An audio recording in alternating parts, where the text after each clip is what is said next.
بسم اللہ الرحمن الرحیم۔ السلام علیکم یا صاحب الزمان۔ مولا امیر المومنین علیہ السلام ارشاد فرماتے ہیں کہ ثلاثۃ لا یموت صاحبہن حتی یرا وبالہن، البغی وقطیعۃ الرحم والیمین الکاذبہ۔ مولا ارشاد فرماتے ہیں کہ تین گناہ ایسے ہیں جو شخص بھی انجام دے گا وہ اس کی سزا اس دنیا میں بھی بھگتے گا۔ یعنی تین گناہ ایسے ہیں کہ جس کی سزا انسان اس وقت تک نہیں مرے گا جب تک ان گناہوں کی سزا اس دنیا میں نہ دیکھ لے۔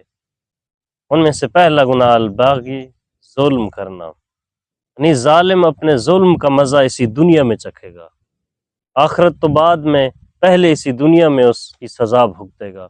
آپ تاریخ کا مطالعہ کریں، وہ ظالم بڑا ہو، وہ ظالم چھوٹا ہو، بلکہ یوں کہوں وہ ظالم فرعون ہو، وہ ظالم نمرود ہو، وہ ظالم شمر ہو، وہ ظالم خولی ہو، یا وہ ظالم صدام ہو، وہ اسی دنیا میں اپنے ظلم کی سزا بھگتا ہے۔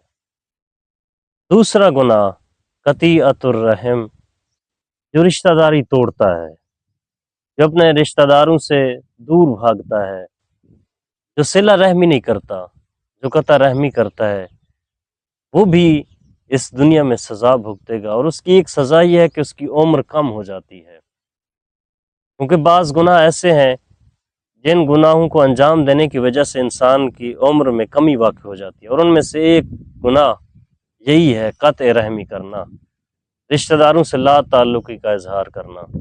اس سے بھی انسان کی عمر کم ہو جاتی ہے۔ اسی لیے لوگوں کو دو قسم کی موت آتی ہے۔ ایک موت ایسی ہوتی ہے جو مقرر وقت اور جو خدا کی طرف سے تقدیر شدہ ایام ہوتے ہیں، انہی ایام میں موت آتی ہے۔ ایک موت یہ ہے کہ نہیں، وقت سے پہلے موت آ جاتی ہے، اور اس کا ایک ریزن یہی ہے کیونکہ بعض گناہ ایسے ہیں جن کی وجہ سے انسان کی عمر میں کمی واقع ہو جاتی ہے۔ ان میں سے ایک گناہ یہی ہے قطع رحمی کرنا، رشتہ داروں سے تعلق توڑنا۔ یہ سبب بنتا ہے کہ انسان کو مقررہ وقت سے پہلے موت آ جاتی ہے۔ اور تیسرا گناہ جس کی سزا اس دنیا میں ملے گی، مولا نے ارشاد فرمایا والیمین الکاذبہ، جھوٹی قسم اٹھانا۔ جھوٹی قسم ایسا گناہ ہے کہ جس کی سزا اس گناہ کرنے والے کو اس دنیا میں ملے گی۔